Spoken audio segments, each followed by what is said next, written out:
Pemirsa, seberapa berat ujian 9 hakim konstitusi menghadapi sengketa hasil Pilpres 2019 dan seberapa besar dampak dari hasil putusan MK pada 28 Juni nanti, telah hadir di studio mantan hakim Kang Asep Iwan Iryawan. Selamat malam Kang Asep, apa kabar? Baik, alhamdulillah. Ya, dan juga telah bergabung dari luar studio dari Yogyakarta, Guru Besar Hukum Pidana Fakultas Hukum Universitas Gadjah Mada, Profesor Edi Hierich. Selamat malam Prof. Edi. Selamat malam, Prof. Selamat malam, Mbak Fitri. Selamat malam, Kang Asep.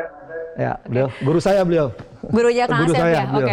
Prof. Edi, kita tidak akan berbicara mengenai hal yang berat mengenai materi sidang dulu, tapi mungkin lebih ke bagaimana rasanya kemarin setelah menjadi ahli dihadirkan oleh pihak terkait.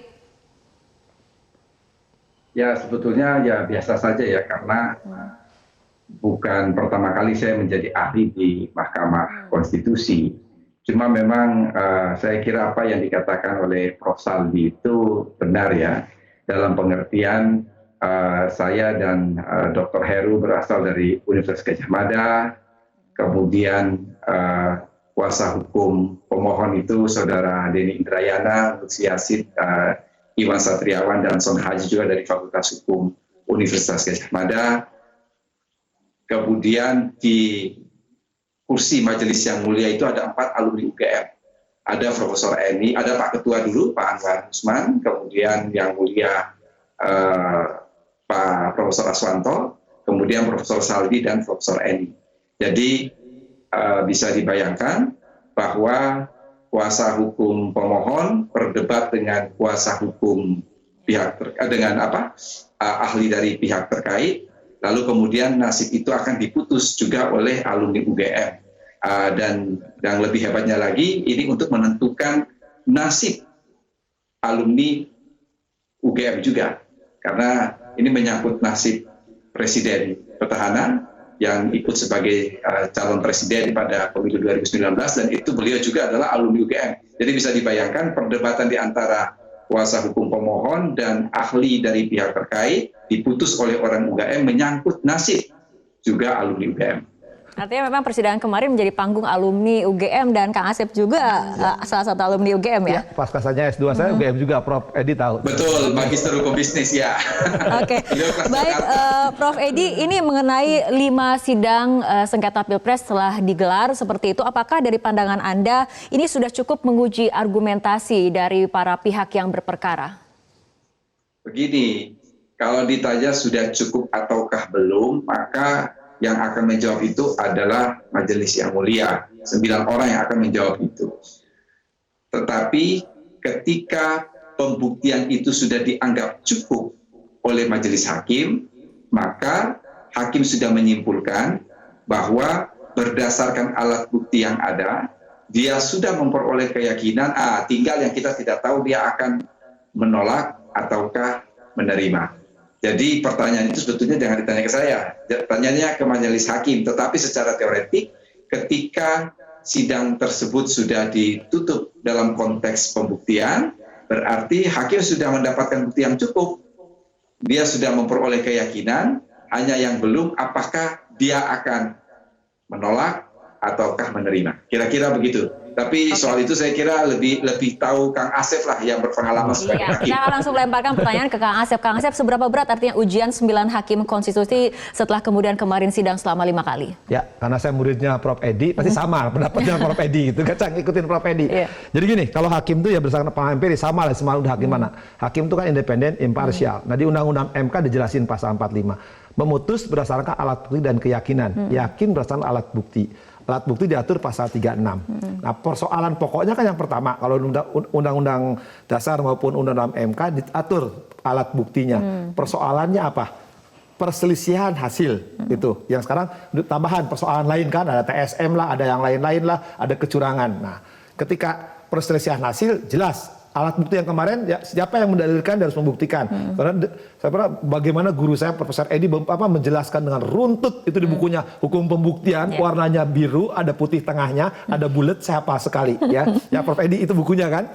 Jadi Pak Edi itu jelas seorang mahasiswa harus wajib baca buku itu. Ya. Jadi kalau orang nggak baca buku Pak Edi pembuktian, berarti nggak lulus sarjana hukumnya. Itu ada. Kemudian, nah ketika orang belajar pembuktian, dasarnya adalah alat bukti yang pertama surat, karena perselisihan bicara C1 dan seterusnya formulir. Hanya itu, di lain itu nggak bisa. Ya, kalau bicara situng udah terbantahkan, itu bukan alat penghitungan.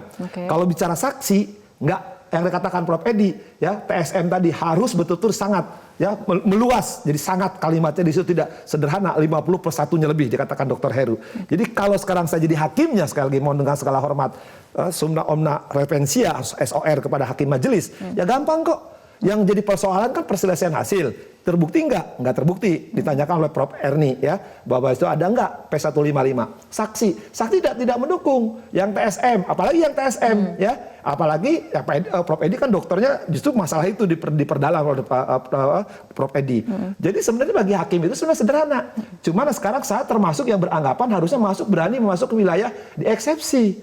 Ya yang tadi ya salahnya apakah ini boleh enggak yang lain? Nah ini karena satu itu. Kedua, ya yang nyangkut perubahan, ya perubahan permohonan. Ada versi 24 Mei dan 10 Juni. Nah, mungkin yang menarik itu nanti bagaimana hakim berani nggak memutus 24 atau 10 atau digabungkan. Karena jelas hukum acara itu saya termasuk yang beranggapan hukum acara itu limitatif, tekstual limitatif. Itu bagaimana Fuller dalam teori secondary teori dan limitatif teori dan kemudian primary teori, ya itu jelas sekali. Saya sekarang hakim MK harus berani menyelesaikan persoalan yang jadi masyarakat. Terutama misalkan semua dipertimbangkan ya sekarang teorinya dari Prof. Edi udah lengkap sekali tadi kemarin malam. Oke, Kang Asep dan juga Prof. Edi, kita akan kembali lanjutkan perbincangan, tapi kita ikuti jeda berikut terlebih dahulu. Pemirsa, kita akan lanjutkan kembali perbincangan. Kita akan ke Prof. Edi lagi terlebih dahulu. Prof. Edi, kalau misalnya kita lihat Ketua MK kemarin mengatakan 9 hakim MK ini akan berdebat sesuai fakta hukum yang tersirat dalam persidangan. Dan kita tahu persidangan ini berlangsung dengan sangat singkat atau istilahnya mungkin speedy trial. Bagaimana kemudian harapan dari banyak publik mengatakan bahwa agar keadilan bisa ditegakkan oleh para hakim ini? Tanggapan dari Prof. Edi. Ya, yang pertama bahwa mau dalam konteks apakah itu pengadilan biasa atau ke dalam konteks speedy trial, tentunya inti dari suatu persidangan pengadilan itu adalah pembuktian. Kemarin pertanyaan dari kuasa hukum pemohon Bambang Wijayanto, apakah mungkin pemeriksaan TSM itu dilakukan dengan suatu speedy trial? Lalu saya ditanya, apakah ada pengalaman dalam konteks perbandingan dengan negara lain? Saya lalu kemudian mengambil contoh dalam mengadili peristiwa killing field di Kamboja dengan pembentukan suatu extraordinary chamber, majelis luar biasa, itu menghukum yang namanya ledukto. Ledukto itu adalah kepala penjara yang dianggap penjara yang cukup kejam di Kamboja pada masa killing field. Dia kemudian diputus melakukan suatu kejahatan terhadap kemanusiaan yang berstruktur sistematis dan masif dengan persidangan kurang dari 2 minggu dan saksi waktu itu hanya 10 orang. Tetapi harus ingat bahwa alat bukti itu kan tidak hanya saksi. Kalau kita ambil dalam konteks alat bukti pada Mahkamah Konstitusi, ada keterangan saksi, ada keterangan para pihak, kemudian ada alat bukti surat, ada alat bukti ahli dan alat bukti lainnya yang kemudian berdasarkan alat bukti itu lalu bisa hakim menggunakan petunjuk untuk mendapatkan keyakinan. Jadi saya kira tidak menjadi masalah untuk membuktikan apa yang kemudian dipersoalkan dalam satu permohonan atau dalam suatu gugatan dengan masa sidang 14 hari tersebut. Oke, nah ini kita kembali ke Kang Asep sebagai mantan hakim. Mungkin pengalamannya seperti apa ketika perdebatan terjadi di antara majelis hakim. Ini khusus untuk hal ini adalah hakim konstitusi seperti itu. Sama, hakim konstitusi atau hakim yang lain juga sama. Kalau hakim itu cuma satu, tugas hakim menerima, memeriksa, memutus. Nah, ketika memeriksa dapat data kemarin kan, fakta. Kemudian nanti kan mengadili, memutus. Nah, ketika memutus, hakim itu apa yang diajarkan oleh Prof. Sudikno, guru besar UGM, ya tokoh papanya para hakim, selalu mengajarkan apa yang dalil tetap tidak usah dipertimbangkan. Dalil yang tidak tetap, misalkan perselisihan hasil, versi ini 55,5, versi ini 52. Apa buktinya? Nah, versi TSM ini ada TSM, ini tidak. Hakim akan pertimbangkan yang menjadi perbedaan itu. Satu persatu, karena hakim itu wajib mempertimbangkan setiap petitum. ya. Jadi yang dimohonkan. Cuman kan persoalannya tadi kan apakah yang 24 Mei atau yang 10 Juni. Nah, itulah yang menarik mungkin dari segi teori hukum nanti akan hakim tuh apakah yang bermain di 24 Mei atau 10 Juni atau digabungkan. Nah, hakim tuh wajib semua mempertimbangkan petitum. Apakah petitumnya beralasan atau tidak? Apakah positanya, fundamentum petendinya didukung bukti apa enggak? Itu kerjaan hakim. Jadi kalau hakim jadi orang jangan melihat, oh banyak 7 kontainer, oh berapa halaman. Enggak. Hakim tuh gampang. Sepanjang hakim tadi imparsial, independen, tidak punya kepentingan, gampang kok. Kayak bikin karang, lurus gitu kan. Nih kalau misalkan karangan itu akan mengalir dengan sendiri. Tapi kalau hakimnya berkepentingan, pasti pertimbangannya kanan kiri oke gitu kan. Nah, karena ketahuan lah, silogismenya tidak akan valid. Jadi kalau misalkan hakimnya betul-betul imparsial, independen, berdasarkan fakta, apa yang jadi persoalan? Dibatasi persoalan ini aja pertimbangan, jadi nggak kemana-mana. Dan kita akan melihat selama ini kan melihat bagaimana pertimbangan putusan MK itu kan melahirkan kaidah-kaidah hukum. Cuman kembali lagi dibatasin persoalan itu di persoalan, jangan sampai kemana-mana. Tapi selama ini MK sekiranya memutus dengan sangat-sangat kita hormat ilmu lahir daripada putusan-putusan MK. Oke, kita akan kembali ke Prof. Edi. Artinya untuk putusan MK nanti yang akan diputuskan pada tanggal 28, Anda melihat bagaimana dampaknya terhadap penyelesaian sengketa Pilpres ini? Saya kira berdasarkan pasal 24C Undang-Undang Dasar 1945, junto beberapa ketentuan dalam Undang-Undang Mahkamah Konstitusi bahwa putusan itu bersifat final dan mengikat, sehingga sudah tidak ada peluang lain berdasarkan Undang-Undang Dasar maupun Undang-Undang Mahkamah Konstitusi. Jadi seharusnya pihak manapun berdasarkan putusan itu harus menerima secara legowo.